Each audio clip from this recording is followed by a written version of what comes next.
Jika mana Sayyidina Bilal bin Rabah sakit, maka ahli keluarga kata, Allah, sakitnya, kesiannya, sedihnya.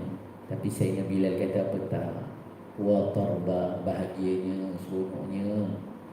Orang sakit pula kata bahagia seronok. Sebab apa?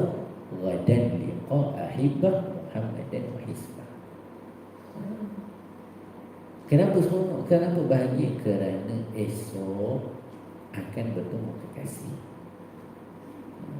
Ghadan liqa ahibbah. Esok nak jumpa dah kekasih.